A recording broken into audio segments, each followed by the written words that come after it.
Capítulo 1. O que é o direito tributário?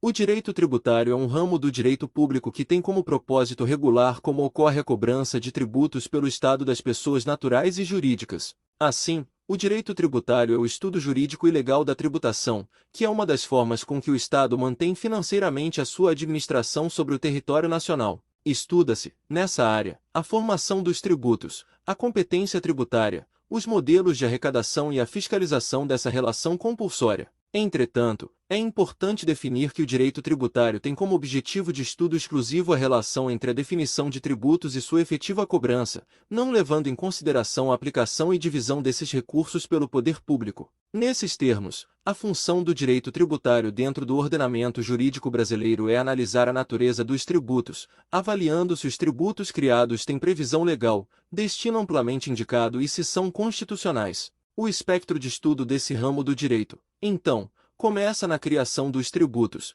abrangendo temas como competência tributária e imunidade tributária, e acaba na efetiva arrecadação deles pelo Estado, que os cobra da sociedade. Capítulo 2. Temas estudados no direito tributário.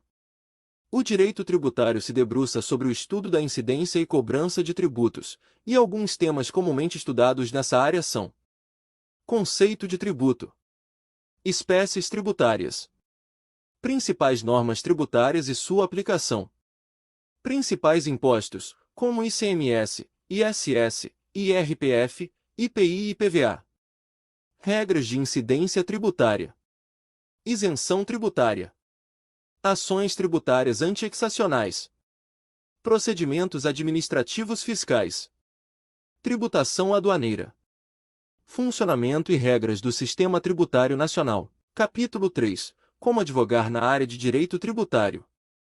Para se tornar um especialista tributário e advogar nessa área, o primeiro passo, claro, é concluir a graduação em direito. Depois, o caminho mais comum é investir em pós-graduações ou cursos de especialização em direito tributário. Mas, qual a melhor pós em direito tributário?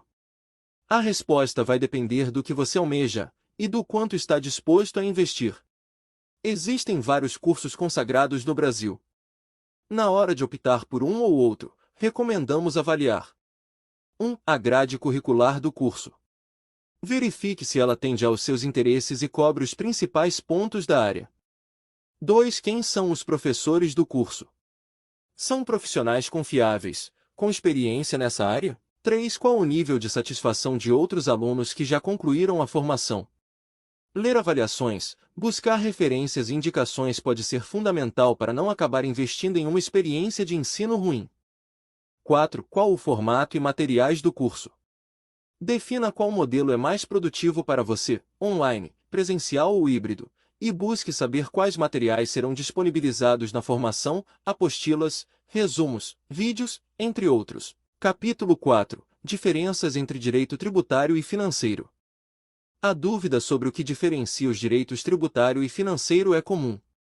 Embora esses ramos do direito convivam em sua atuação e escopo de estudo, há diferenças claras entre eles. O direito financeiro tem como objeto de estudo as atividades financeiras do Estado. Ele trata das formas de arrecadação, dos custos relacionados às atividades administrativas e estruturais da administração pública e da manutenção do território nacional.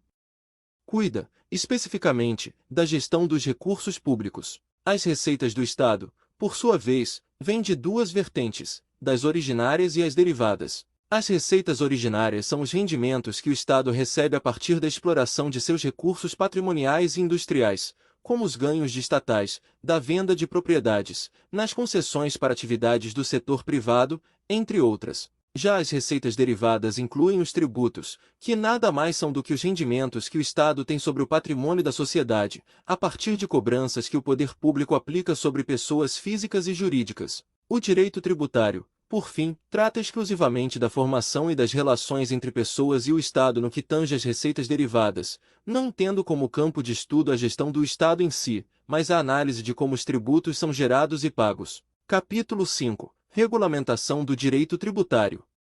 O direito tributário tem a sua base estruturada na Constituição Federal de 1988, que define a área de atuação desse ramo do direito, além de especificar como que os tributos podem ser criados no país. Em segundo plano hierárquico, a legislação que regula a atividade do direito tributário e do sistema de tributos brasileiro pode ser encontrada no Código Tributário Nacional, Lei nº 5.172 de 1966. Em última instância, a área de abrangência do direito tributário está também na legislação específica sobre a criação e ordenamento de tributos, taxas, impostos e outros tipos de arrecadação que o Estado faz na sociedade. Como em todas as áreas do direito, existem princípios norteadores, impostos pela Constituição Federal, que delimitam a forma com que os tributos podem ser ou não aplicados e, por extensão, aponta a forma de atuação do direito tributário dentro do ordenamento jurídico brasileiro. Capítulo 6. Princípios do direito tributário. A Constituição Federal prevê princípios norteadores de toda a relação jurídica dentro do país. Esses princípios são universais dentro dos ramos do direito, uma vez que o ordenamento jurídico brasileiro é um só, com todas as áreas do direito se interligando. Mesmo assim, a Carta Maior Brasileira possui um artigo inteiro, o 150, que apresenta as limitações que o Estado tem no poder de tributar a sociedade. Essas limitações, que servem para restringir o alcance da tributação, são levadas também como princípios do direito tributário. Os princípios são fundamentais dentro do ordenamento jurídico, porque apresentam a perspectiva que deve ser adotada pelos aplicadores do direito ao analisar, estudar, interpretar e aplicar os dispositivos legais e normativos que existem sobre a matéria específica. Embora a doutrina tenda a separar os princípios de maneiras distintas, apresentando-os de forma mais detalhada ou não, abordaremos neste curso os 7 principais: o da legalidade, da isonomia, da irretroatividade, da anterioridade, do não confisco e da liberdade de tráfego e o da capacidade contributiva. Princípio da legalidade. O princípio da legalidade, dentro das limitações da tributação impostas ao Estado dentro da Constituição Federal, está exposto no inciso 1º do artigo 150, que afirma: sem prejuízo de outras garantias asseguradas ao contribuinte, é vedado à União, aos Estados, ao Distrito Federal e aos municípios. Inciso 1º. Exigir ou aumentar tributo sem lei que o estabeleça. Isso quer dizer, de forma clara, que é permitido ao Estado criar ou aumentar o valor de tributos sem uma lei específica que permita isso. Esse princípio é muito importante por vários motivos. Ele impossibilita a aplicação abusiva de tributos sem destinação clara e não permite que o Poder Executivo arrecade tributos sem o aval do Poder Legislativo, que deve criar a lei, além de apresentar mais transparência na forma com que os tributos são arrecadados e direcionados. Assim, é inconstitucional o tributo que não possui formação legislativa clara, apontando o seu propósito e o seu destino específico. 2. Princípio da isonomia tributária.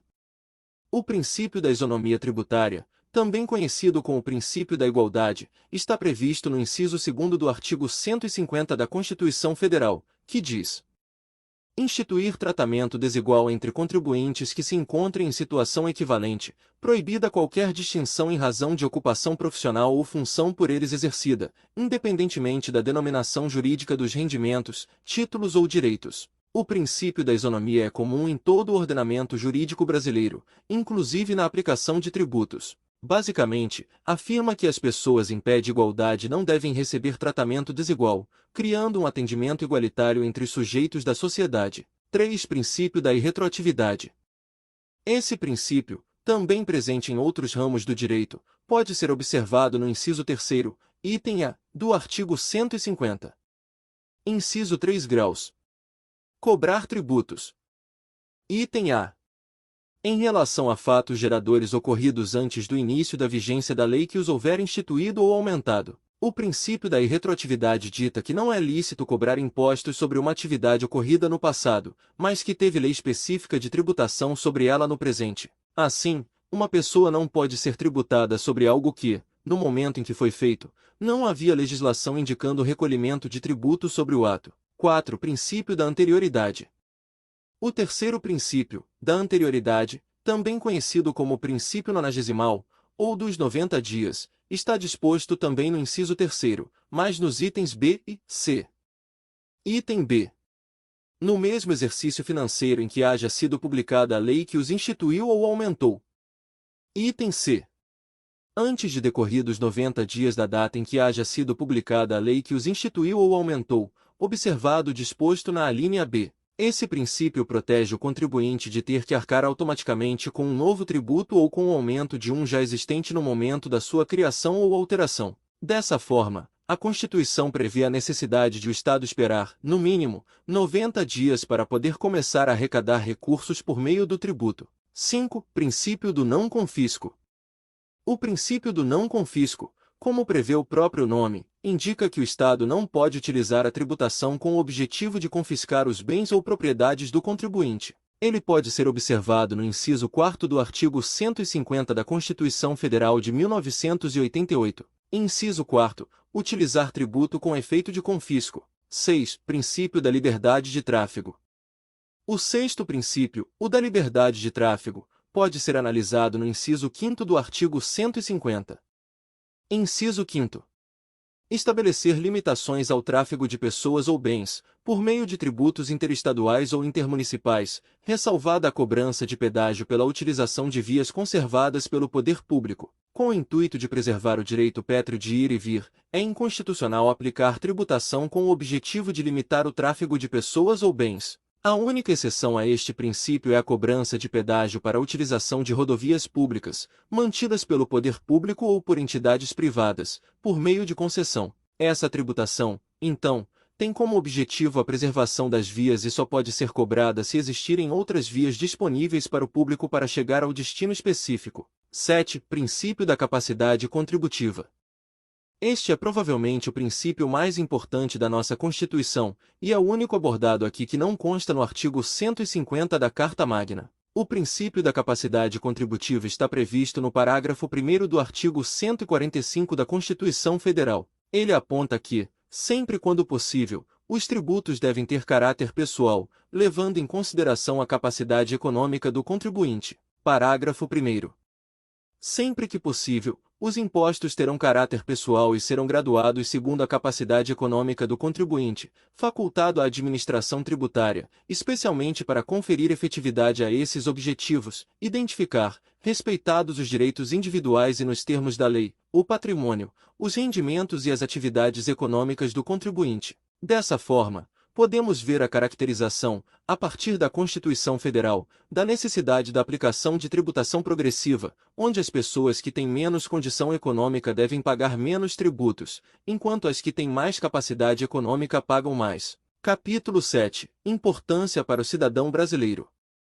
Como podemos ver, o direito tributário tem como objetivo a análise, estudo e verificação da constitucionalidade e da devida previsão legal dos impostos, tendo como ótica os princípios norteadores da matéria. A importância do direito tributário, então, é a de fiscalizar se a aplicação dos tributos que o Estado aponta está sendo realizada de forma correta. Todos nós, enquanto pessoas dentro de uma sociedade, estamos sujeitos a sermos tributados. Isso ocorre diariamente nas atividades profissionais, na relação de compra e venda, no consumo de bens duráveis e não duráveis, na manutenção da infraestrutura da onde moramos, enfim, em todos os aspectos da nossa vida em sociedade. Ter um ramo do direito que estuda a legalidade e a devida aplicação desses tributos, levando em consideração os princípios norteadores da legalidade, da isonomia e da capacidade contributiva, por exemplo, é importantíssimo para evitar uma ação autoritária sobre a economia da sociedade. Daí a importância e relevância do tema para o cidadão.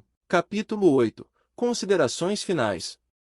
O direito tributário é uma vasta área do direito no âmbito jurídico brasileiro, com várias possibilidades de aplicação profissional e acadêmica. Trata-se de um ramo do direito muito importante para a manutenção da sociedade e o equilíbrio dos três poderes, limitando a aplicação de tributação sobre as pessoas naturais e jurídicas por meio da devida apresentação legal e nos moldes constitucionais de cobrança. Os princípios do direito tributário se mostram imprescindíveis para que a tributação seja feita em um balanço justo entre a arrecadação do Estado para a realização de ações afirmativas em prol da sociedade e o peso monetário que essas ações trazem para o bolso do contribuinte. Esperamos que tenha gostado deste curso introdutório de direito tributário. Desejamos a você todo o sucesso do mundo.